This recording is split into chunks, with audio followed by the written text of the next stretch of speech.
আচ্ছা, আমরা ওই ম্যাথ দেখতেছিলাম আহ, ইসের কি বলে 6 নাম্বার চ্যাপ্টারের। আর ক্যালোরিমিতির কিছু ম্যাথ দেখছিলাম, ক্যালোরিমিতির লাস্টের দিন যে ম্যাথটা দেখাইছিলাম ওইটারই আরেকটা আমি করতেছি যে আমরা আগের দিন খালি এই পর্যন্ত দেখছিলাম যদি সম্পূর্ণ বরফ গলবে কিনা, এরকম একটা ইয়া ছিল। তো আজকে ওটার সাথে আরেকটু এক্সট্রা যে বরফ পুরাটা গলবে কিনা, আর হচ্ছে একই সাথে আহ, যদি বরফ না গলে তাহলে কতখানি বরফ গলবে সেটা বের করতে বলা, এরকম একটা অঙ্ক। এটা একটু দেখাচ্ছি আমি, অঙ্কটা আগে লিখতেছি। মনিকে আসছিস ভাই? 50 ডিগ্রি, 50 ডিগ্রি সেলসিয়াস তাপমাত্রার, 50 ডিগ্রি সেলসিয়াস তাপমাত্রার আর তোদের ওই কি বলে তোরা ওই আমাদের মেইন গ্রুপটাতে অ্যাক্টিভ না কেন কেউ?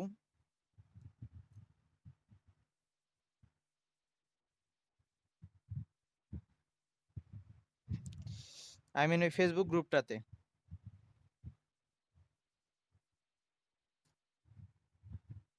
তোরা কিছু শেয়ার করতে পারিস না? মানে আই মিন তোরা তোদের নোট বা কোনো আইডিয়া কিছু তো একটা শেয়ার করতে পারিস তোরা, এরকম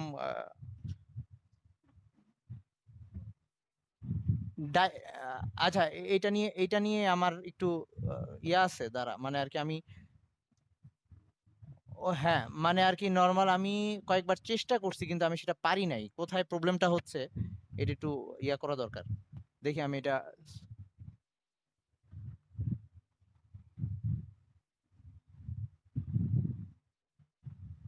হ্যাঁ সেটাই, মানে আমি ট্রাই করছি কয়েকবার সরাসরি দেওয়ার, কিন্তু পারি নাই, কোথায় প্রবলেমটা হচ্ছে এটা একটু দেখা দরকার। 30 গ্রাম পানি আর হচ্ছে 0 ডিগ্রি সেলসিয়াসের, তো এই তুইও তো এটা করতে পারিস নাকি তোর বেশি টাইম লাগবে? তোর মানে তোরটা দিয়ে আপলোড দিতে পারবি না? ও আচ্ছা। আর এমন একটা ব্যাপার যে সারাদিন আমার এতগুলা ভিডিও আবার আপলোড দিতে হয় যে আবার ওখানে আলাদা করে টাইম পাই না আর কি, মোবাইলটাকে ফ্রি পাই না, এই হচ্ছে সমস্যা। 20 গ্রাম বরফ একত্রে মিশাল,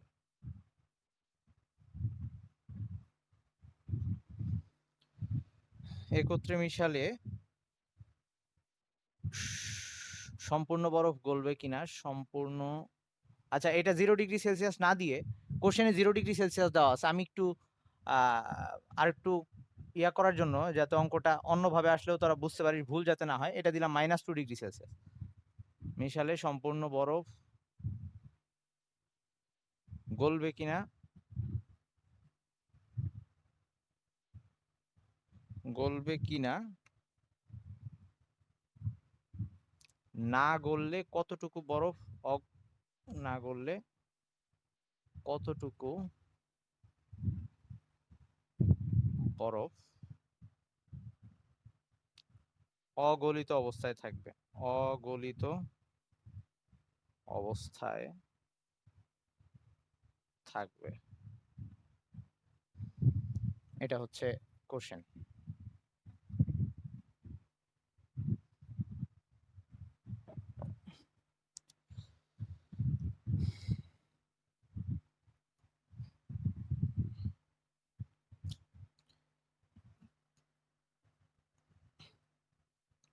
তো এখানে পানি তাপ ছাড়বে এক ধাপে, সে মিশ্রণের তাপমাত্রায় পৌঁছাবে 50 থেকে।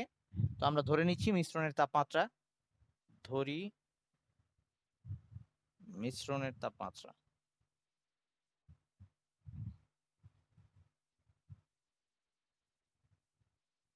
θ°C। তো পানি হচ্ছে গরম পানি, যেটা 50 ডিগ্রি সেলসিয়াসে, সে 50 থেকে তাপ ছেড়ে থিটাতে পৌঁছাবে। আর এই -2 ডিগ্রি সেলসিয়াসের যে বরফ, সেটা ফার্স্টে মাইনাস থেকে জিরোতে যাবে, তারপর জিরো থেকে গলবে। ওকে, তারপরে গলার পরে ওই থিটা পর্যন্ত পৌঁছাবে, এরকম। তাইলে মিশ্রণের তাপমাত্রা যদি থিটা হয়, ফার্স্ট আমরা মিশ্রণের তাপমাত্রাটা বের করতে চাই, তাইলে লিখতেছি ইয়ার ক্ষেত্রে, আহ, পানির ক্ষেত্রে, পানির ক্ষেত্রে বর্জিত তাপ, বর্জিত তাপ Q1 equals to M W S W del theta, যেহেতু তাপমাত্রা চেঞ্জ হয়েছে। তো পানির ভর হচ্ছে, আজকে কেউ হিসাবে ভুল টুল করিস না, হ্যাঁ, পরে আবার তাইলে হাস্যকর ভিডিও হয়ে যাবে।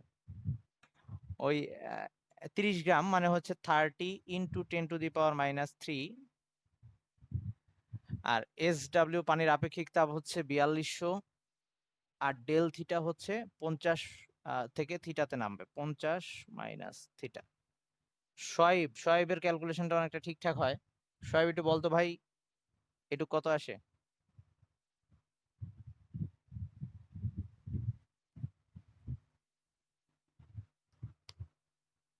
126 মানে পুরাটা? আচ্ছা 126,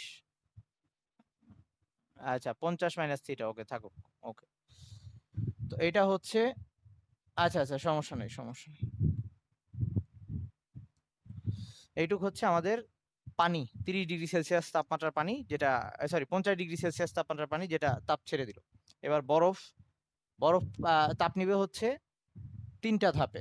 প্রথমে -2 থেকে 0, তারপর 0 থেকে থিটা, সরি 0 থেকে 0 মানে 0 থেকে বরফ গলবে, তারপর হচ্ছে ওই 0-র পানি থিটা পর্যন্ত পৌঁছাবে।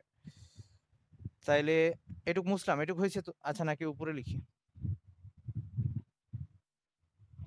126, 126। আচ্ছা আমি উপরেরটুকু মুছি। -2°C তাপমাত্রার 20 গ্রাম বরফ ছিল আর কি।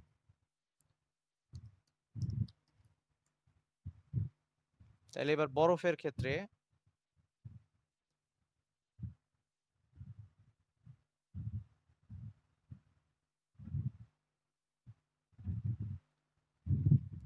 একবার হচ্ছে -2°C আইস, সেটা হবে হচ্ছে 0°C আইস। প্রথমে -2 থেকে 0-তে পৌঁছাবে। তো এই জন্য যে আহ, গৃহীত বর্জিত গৃহীত তাপ আর কি, এই ক্ষেত্রে গৃহীত তাপ, এটা 1 2 দিয়ে লিখি, এটাই গৃহীত তাপ Q2। এখানে তাপমাত্রা চেঞ্জ হয়েছে, তাইলে হবে এম আই মানে আইস, SI ডেল থিটা। তাইলে বরফের ভর ছিল 20 গ্রাম, তাই না? 20 গ্রাম, 20 × 10⁻³ কেজিতে নিলাম। এস হচ্ছে বরফের 2100 আর ডেল থিটা হচ্ছে -2 থেকে 0, তার মানে ডিফারেন্সটা হচ্ছে 2। কত হয় শোয়েব দেখিস তো? 84 জুল। ওকে, তারপর আবার দ্বিতীয় ধাপে এটাকে Q1 লিখে রাখলাম আমি, আর সব মুছে দিচ্ছি।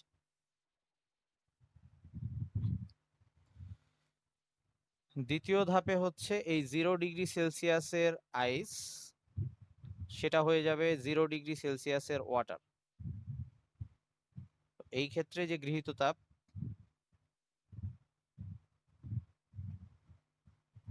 Q3, সেটা হচ্ছে অবস্থার পরিবর্তনের জন্য। তাহলে এটা হবে MI বরফের ভর আর সাথে হচ্ছে LF। MI হচ্ছে 20 × 10⁻³ আর LF হচ্ছে 336,000 জুল। কত হয় শোয়েব?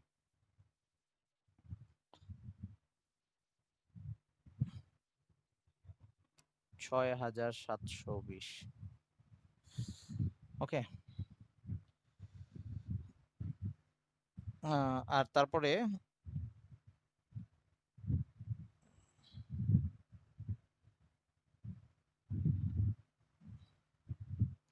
এরপর হচ্ছে আমাদের এই 0°C ওয়াটার θ°C পর্যন্ত পৌঁছাবে। থার্ড নাম্বারের জন্য 0°C ওয়াটার, এটা মিশ্রণের তাপমাত্রা পর্যন্ত পৌঁছাবে। θ°C মিক্সচার এই পর্যন্ত পৌঁছাবে। তাহলে সেই ক্ষেত্রে এটা Q3 ছিল, Q4টা এখানে লিখলাম। Q4 হবে MW, ওয়াটার হয়ে গেছে SW আর ডেল থিটা এম হচ্ছে এই বরফই গলে পানি হয়েছে, সো বরফের ভরটাই থাকবে 20 × 10⁻³ আর এস ডাব্লিউ হচ্ছে পানির আপেক্ষিক তাপ 4200 আর ডেল থিটা হচ্ছে 0 থেকে থিটায় উঠছে মানে শুধু থিটা। এটা কত হয় শোয়েব?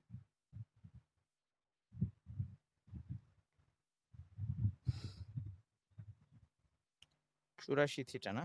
ওকে 84 থিটা জুল, 84 থিটা জুল আসছে ওখানে। ওকে এখন আমাদের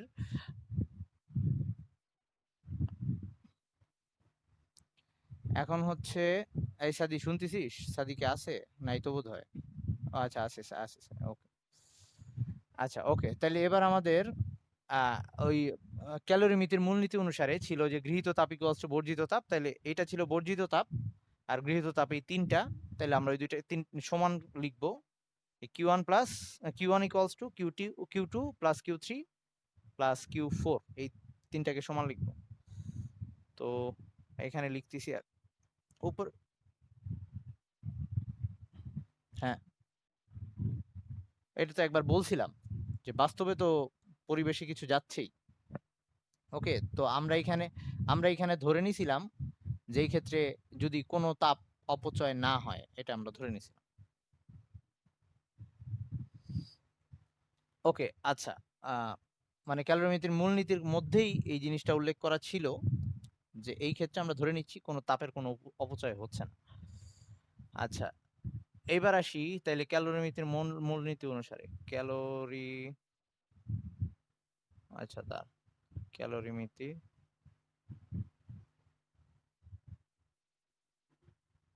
কোনটার এই কেউ একজন থিটা ইয়া করা শুরু করে দে, ক্যালকুলেট করা শুরু করে দে, ঠিকঠাক করে করিস। Q1 ইকুয়ালস টু হচ্ছে Q2 হ্যাঁ বুঝতে পারতেছি না তোর কোশ্চেন আবার বল। এই সোহাইব এটা কত আসছে রে? আচ্ছা Q4 এর অ্যান্সার আসছে 84 থিটা, 84 থিটা।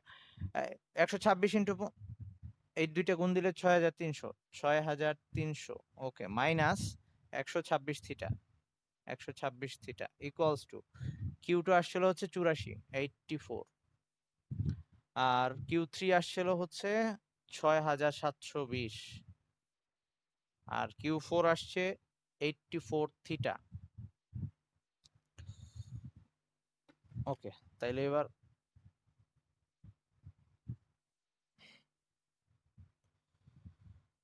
এই 6000 থিটা 6300 এই সাইডে 84 মাইনাস মাইনাস 6720 এটা কত হয় এটা দেখ, আর ওই সাইডে 126 আর 84 যোগ করলে কত হয়? 100 210 বোধ হয় নাকি?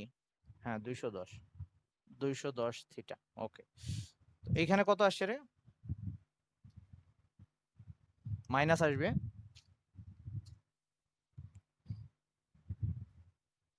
এটা কত আসছে ভাই দেখতো,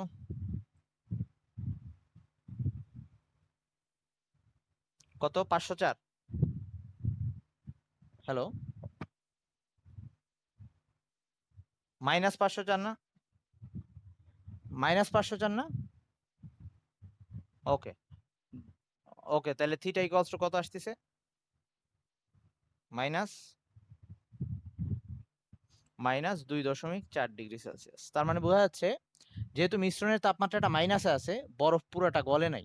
ওকে বরফ পুরাটা গলে নাই, তাইলে আমরা এটা লিখবো সুতরাং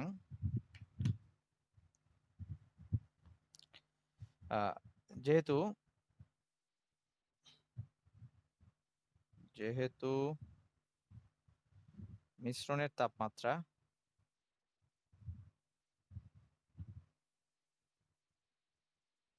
তাপমাত্রা 0 ডিগ্রি সেলসিয়াসের নিচে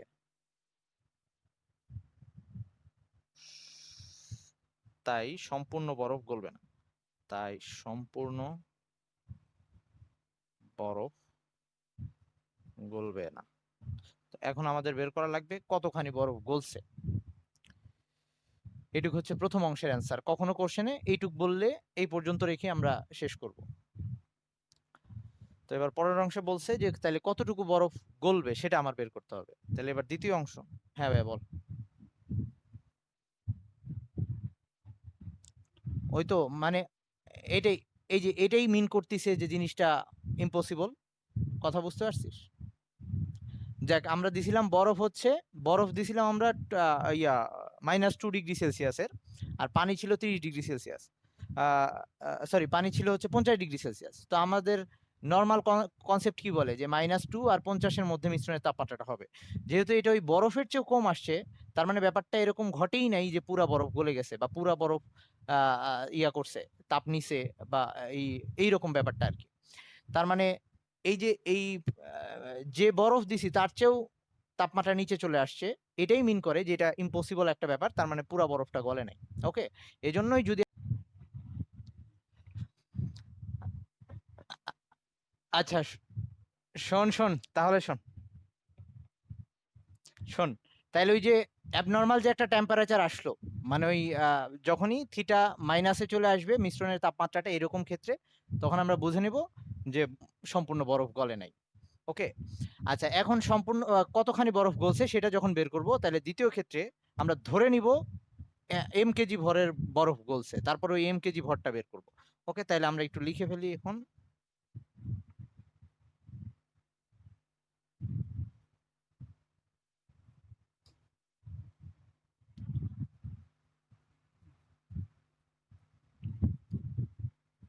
ধরি এম কেজি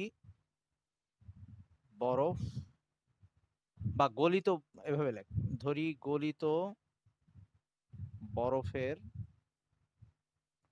ভর এম কেজি। তো আমরা এখন এই এম এর মানটা বের করব। তো বরফ যেহেতু আমরা বলছি গলছে, তাইলে বরফের তাপমাত্রা ছিল -2 ডিগ্রি সেলসিয়াস। এই -2 ডিগ্রি সেলসিয়াস তাপমাত্রার এম কেজি ভরের বরফ গলার জন্য তাকে -2 থেকে 0-তে একবার যাইতে হবে, তারপর 0-তে সে পুরাপুরি গলবে, মানে 2 ধাপে তাপ নিবে। আচ্ছা, তাইলে হচ্ছে -2 ডিগ্রি সেলসিয়াসের এম কেজি বরফ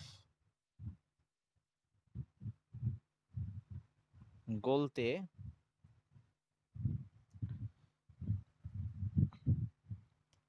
গৃহীত তাপ,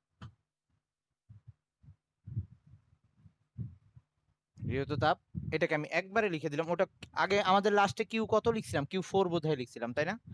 তাহলে এটাকে Q5 দিয়ে লিখতেছি, মানে এটা কিন্তু নতুন পোরশন, Q5 দিয়ে লিখলাম। Q5 কে একবারে দুইটা দিয়ে লিখতেছি। আই মিন -2 ডিগ্রি সেলসিয়াসের এম কেজি বরফ গলতে 2 ধাপে তাপ নিবে, একবার -2 থেকে 0-তে যাবে, তখন সে এই যে M KG M S S হচ্ছে বরফের 2100, তারপর -2 থেকে আগে 0-তে যাবে, মানে হচ্ছে ডেল থিটা, মানে হচ্ছে সেটা হচ্ছে 2। এটা হচ্ছে এক ধাপে নেওয়া তাপ। এম কেজি ভরের বরফ এস 2100, আর -2 থেকে ফার্স্টে 0-তে গেল, সাথে প্লাস ওই 0-তে যাওয়ার পর সে গলবে, কারণ আমি বলছি এখানে বরফ গলতে গৃহীত তাপ। তার মানে হচ্ছে 0-তে গিয়ে যখন বরফ গলে তখন এম কেজি ভর, আর হচ্ছে সাথে 336,000, এইটুক, এইটুকু তাপ লাগবে। এই হিসাবটা একটু বলতো, এটা কত আসছে? 4200 না? 4200। আচ্ছা, টোটালটা হিসাব করে বল, টোটালটা হিসাব করে কত এম আসছে?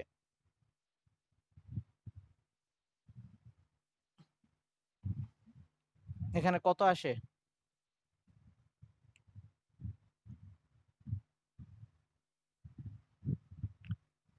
আই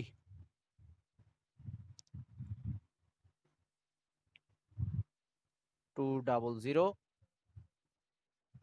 হ্যাঁ, দুইটার হিসাব করছি এখানে কিন্তু। হ্যাঁ, দুই ধাপের হিসাব একবারে করে ফেলছি। তোরা চাইলে কিন্তু আবার একবার Q5 Q6 লিখে তারপরে যোগ করতে পারতি, সমস্যা ছিল না। তবে আমি একবারে করে দিছি, এমনিতেই অঙ্কটা বড় হয়ে যাচ্ছে যেহেতু।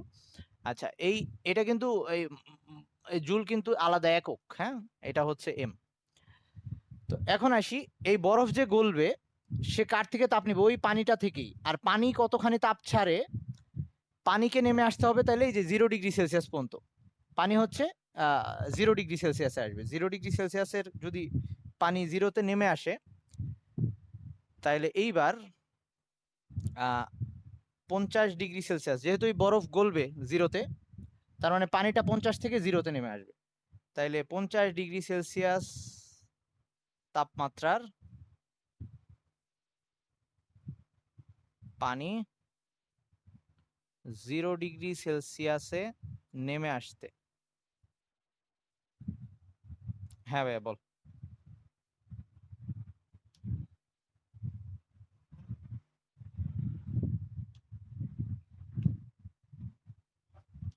ওটা তো বললাম, ওটার অ্যান্সার তো দিলাম। ওটা বাস্তবে হবে না দেখেই তো মাইনাস আসছিল, এই জন্যই বলছি সম্পূর্ণ বরফ গলবে না। রাতুল এই কোশ্চেনটাই করছিল, বুঝছিস? শুনছিস নাকি মেহেদি? রাতুল তোর কথাটাই বলছিল, ভিডিওতে আবার দেখিস ওই অ্যান্সারটা আছে, ওটা আমি বলে ফেলছি। তো 50°C তাপমাত্রার পানি 0°C নেমে আসতে কত তাপ ছাড়ে তাইলে সেটা দেখি। বর্জিত চাপ, বর্জিত তাপ, এই পোরশন কিন্তু পরের জন্য। আর আমরা যে আগেরটা বের করলাম, ওই যে মিশ্রণের তাপমাত্রা 0-র নিচে আসলে বরফ গলবে না, ওটাকে কিন্তু অন্যভাবে বের করা যায়, কিন্তু আমি বলছি ওটা ইজি। সবসময় মিশ্রণের তাপমাত্রা বের করব, 0-র চেয়ে কম আসলে বলবো বরফ গলে নাই, 0-র থেকে বেশি আসলে বরফ গলছে। ওকে, আচ্ছা, এই বর্জিত তাপ সেটা হচ্ছে, এইটাকে আমি Q6 দিচ্ছি। পানির ভর ছিল হচ্ছে 30 গ্রাম, না? হ্যাঁ 30 গ্রাম, 30 × 10⁻³ আর এস হচ্ছে 4200, আর নেমে আসছে হচ্ছে 50 থেকে 0-তে, তার মানে ডেল থিটা হচ্ছে 50 জুল। এটা কত হয়? এটা মেবি 6300 জুল হয়, 6300 জুল। দেখ এটাই হয়েছে কিনা। আচ্ছা, এখন আমরা এই দ্বিতীয় পোরশনের জন্য কেজি বরফ গলার জন্য, তার মানে এইটা হচ্ছে বর্জিত তাপ আর এটা হচ্ছে গৃহীত তাপ। গৃহীত তাপ কিন্তু 2 ধাপে ছিল, আমি ওটাকে শর্ট করে করছি। তাইলে এবার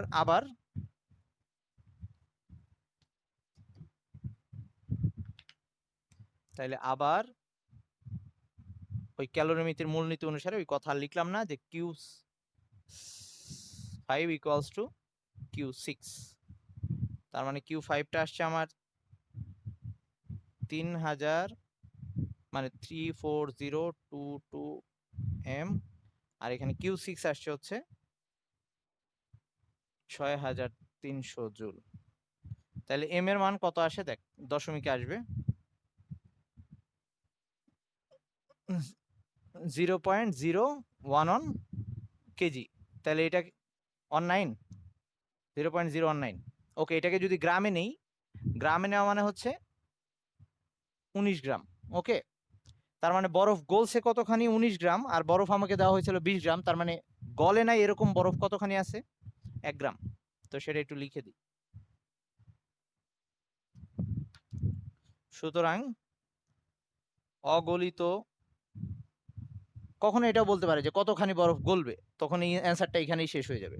আর আমাদের বলছিল যে অগলিত বরফ সেটা হচ্ছে 20 - 19 গ্রাম বা 1 গ্রাম।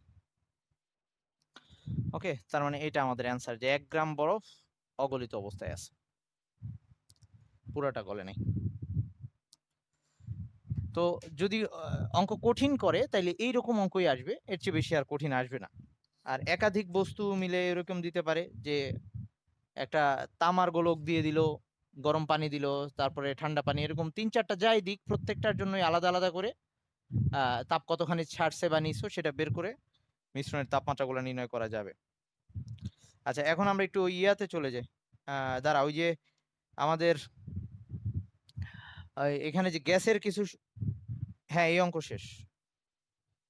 আমাদের ওই যে গ্যাসের ক্ষেত্রে কিছু সূত্র ছিল, যে আই মিন আয়তনের, আমরা যে সূত্র শিখে আসছিলাম, বয়েলের সূত্র, চার্লসের সূত্র যে শিখে আসছিলাম, সূত্রগুলা কারো মনে আছে কিনা আমি একটু মনে করাই দিই। আমরা কয়েকটা সূত্র এরকম শিখছিলাম, ওগুলা দিয়ে কয়েকটা অঙ্ক দেখব।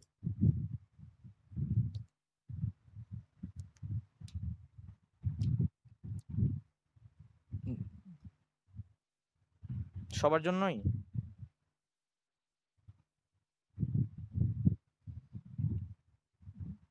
চেঞ্জ করব, নেট চেঞ্জ করব। নেট চেঞ্জ করব?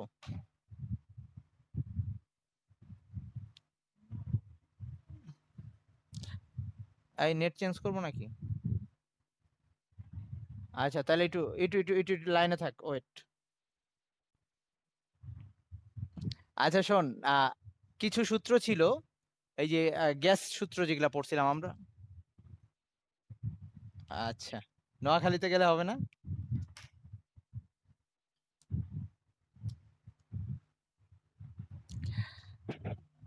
আচ্ছা শোন, এই যে এরকম আমরা কিছু সূত্র পড়ছিলাম, P one V one equals to P two V two, যেটা ছিল যখন তাপমাত্রা স্থির ছিল। সবার জন্য কি একটা বিপদ। আচ্ছা আমি আরেকবার একটু নেটে চেঞ্জ করি তো, দেখি কি অবস্থা।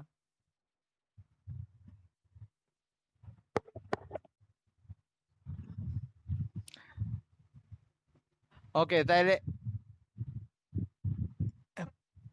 প্রথম যে সূত্র, কয়েকটা এরকম সূত্র ছিল। একটা ছিল বয়েলের সূত্র, যখন তাপমাত্রা স্থির থাকবে তখন P one V one equals to P two V two. আর আরেকটা সূত্র ছিল চার্লসের সূত্র, সেটা এরকম ছিল, V one by T one equals to V two by T two. আস্তে আস্তে ক্লিয়ার হবে না। এটা হচ্ছে যখন চাপ স্থির ছিল। সব ঝাপসা দেখা যাচ্ছে, কি বিপদ। এই সবার জন্যই। হ্যাঁ আমি তো মুখে বলতেছি। আহ, আচ্ছা আর এই এই দুইটাকে একসাথে করে আমরা একটা সূত্র বানাইছিলাম, এরকম ছিল সেটা P one V one by T one equals to P two V two by T two. এইটা ছিল যখন সবগুলা পরিবর্তনশীল, মানে পি ভি টি পরিবর্তনশীল, সবগুলাই যখন পরিবর্তন হচ্ছে।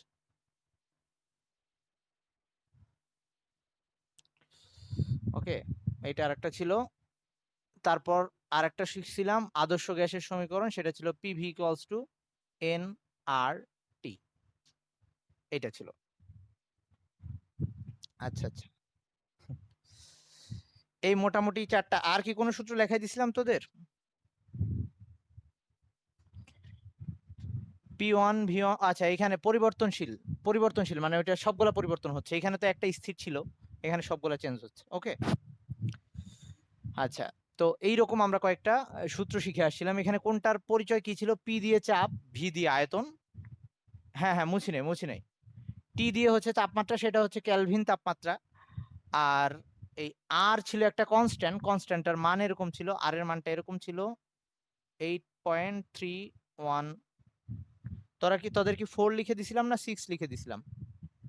দেখতো একটু, নাকি শুধু 3 লিখে দিছিলাম? 4 না? তোদের বইয়ে যেটা আছে সেটাই দিস, বা 4 বা 6 দুইটাই লেখে।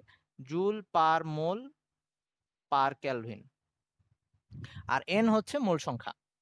তো এন কে আবার কিভাবে বের করে নেওয়া যায়? এন এর আমরা ওই যে 6 নাম্বার চ্যাপ্টারে কেমিস্ট্রির মধ্যে এন ইকুয়ালস টু ছিল W by M V by 22.4 litre. ওগুলো ওই যে আলাদা আলাদা করে যে বের করে নেওয়া যায়। আচ্ছা আমি একটু উপরে লিখে দিই। এন যে মোল সংখ্যা ছিল, এটা সূত্রটা এরকম ছিল, ভর বাই আণবিক ভর W by M, V by 22.4, এই ভি কে লিটারে নিতে হয়। আর আরেকটা হচ্ছে অণুর সংখ্যা বা অ্যাভোগাড্রো সংখ্যা, এন বাই এন। এই এন কে, মোল সংখ্যাকে এভাবে বের করে নেওয়া যায়, তো যদি দরকার হয় কখনো আমরা ওভাবে বের করে নিব। আচ্ছা তো এন এন এন হচ্ছে মোল সংখ্যা। এই মোল সংখ্যাকে বের করার জন্য, আচ্ছা এম, এটা হচ্ছে আণবিক ভর, ডাব্লিউ হচ্ছে ভর, এম হচ্ছে আণবিক ভর, ভি হচ্ছে আয়তন, এসটিপিতে আয়তন, আর এটা হচ্ছে 22.4। ওই এই ভি কে অবশ্যই লিটারে নিতে হবে। এন হচ্ছে অণুর সংখ্যা, এন এ হচ্ছে অ্যাভোগাড্রো সংখ্যা। এটা ওই কেমিস্ট্রি সূত্র। হ্যাঁ হ্যাঁ, কেমিস্ট্রিতে। ওকে আচ্ছা, তো আমরা এখন এগুলার কিছু অঙ্ক দেখি। তো ধর একটা এরকম বলা আছে, সেটা হচ্ছে সহজ, সহজগুলা দেখি ফার্স্টে। ধর কোশ্চেনটা হচ্ছে, বলছে 30 ডিগ্রি সেলসিয়াস তাপমাত্রায়, 30 ডিগ্রি সেলসিয়াস তাপমাত্রায়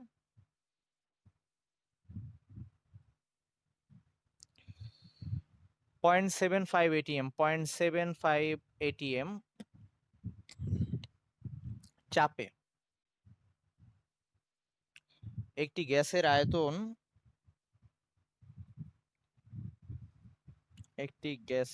আয়তন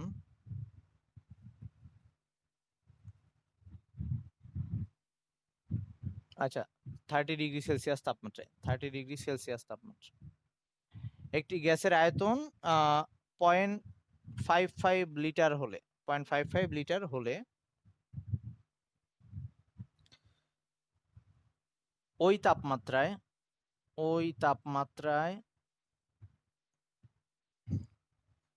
1.6 atm চাপে 1.6 atm চাপে গ্যাসটির আয়তন কত হবে? গ্যাসটির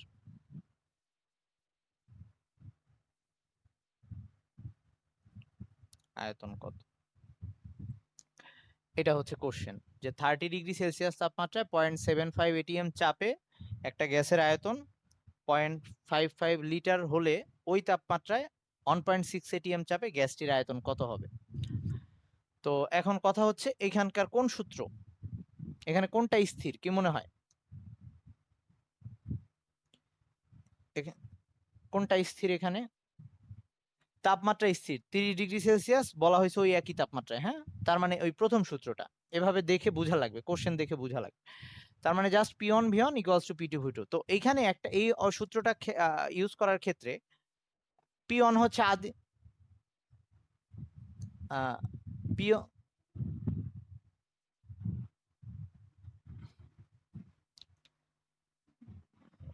কি বিপদ রে।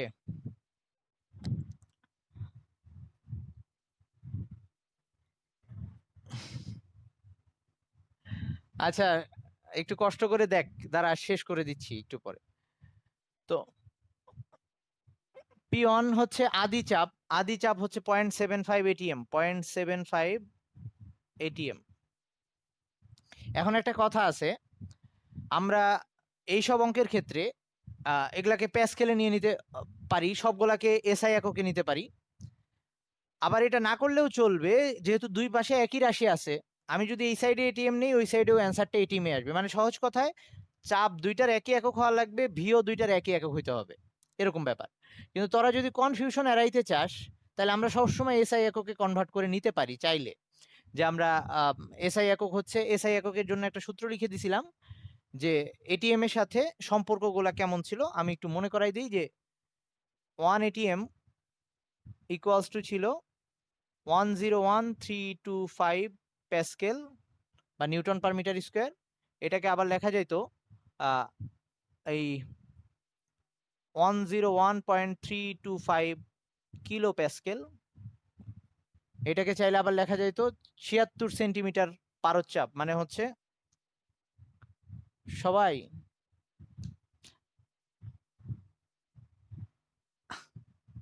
তাহলে কি এই পর্যন্ত রাখবো আজকে? আচ্ছা আচ্ছা আচ্ছা আচ্ছা আমি আচ্ছা আচ্ছা এই শেষ করি অঙ্কটা শেষ করি 101,325 প্যাসকেল, এই অঙ্কটা শেষ করি, হ্যাঁ? তাহলে ভিডিওটা আমি আপলোড দিতে পারবো।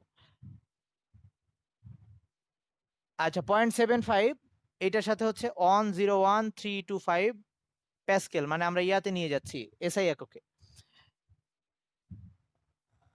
ওকে আচ্ছা ওকে। আর হচ্ছে ভিয়ন, এই ভিয়নটা হচ্ছে লিটারে দেওয়া আছে 0.55 লিটার। ওকে 0.55 লিটার, যেটাকে আমরা চাইলে লিটারে রাখতে পারি। আবার ওই যে বলছি যে আমরা সবসময় এসআই এককে নিয়ে যাব, তো লিটার আর এসআই একক হচ্ছে মিটার কিউব আর কি। সম্পর্কটা কিরকম একটু মনে করাই দিই। 1 লিটার এটা সমান সমান ছিল 10⁻³ মিটার কিউব। এই সম্পর্কগুলো আমি লিখে দিছিলাম, পরের দিন আবার আমি শুরুতে একবার লিখে দিব। এই 1 লিটার সমান সমান হচ্ছে 10⁻³ মিটার কিউব। তাহলে এইটাকে এভাবে লিখতে পারি 0.55 ইন্টু 10⁻³ মিটার কিউব, মানে এসআই এককে নিয়ে গেলাম। তাইলে সুতরাং আমাদের এখন সলভ যেটা লাগবে, আচ্ছা পি টু দেওয়া আছে এটিএম এ, তো পি2 কে যদি প্যাসকেলে নেই 1.6 ইন্টু 101,325 প্যাসকেল। তো বের করা লাগবে V2, বের করা লাগবে V2, সরি, হ্যাঁ V2 বের করা লাগবে। আবারও বলতেছি, আমরা যেহেতু দুইটা এটিএম, আমরা চাইলে এটাকে এটিএম এ রেখে অঙ্কটা করতে পারতাম, কিন্তু পরের গোলাতে এইখানে আবার গিয়ে ওই যে এসআই একক বদল করে নেওয়া লাগবে, বাকি এগুলাই বদল না করলেও চলবে, এটাই গিয়ে বদল করে নেওয়া লাগবে। সো আমরা যাতে কনফিউশনে না পড়ি পরীক্ষায়, এই জন্য সবসময় আমরা এসআই একক নিয়ে কাজ করব, তাহলে সুবিধা আর কি। আচ্ছা, তাহলে আমাদের সূত্র হচ্ছে P on V on equals to P two V two. আমরা বের করবো এবার জাস্ট ভি2টা, ভি2 ইকুয়ালস টু হচ্ছে P on V one divided by P two. তাহলে মান বসাই দিচ্ছি। এই যে এখনই বুঝে যাবি যে আমরা যদি প্যাসকেলে নাও নিতাম তাতেও কোনো প্রবলেম হইতো না। পি অনের মান হচ্ছে 0.75 ইন্টু ওই 101,325, আর ভি অন হচ্ছে 0.55 ইন্টু 10⁻³ 0.55 ইন্টু 10⁻³। আচ্ছা, আমি একটু ফ্রেশ জায়গায় লিখি, এটা মনে হয় দেখতে তোদের প্রবলেম হচ্ছে। উপরে চলে আসতেছি।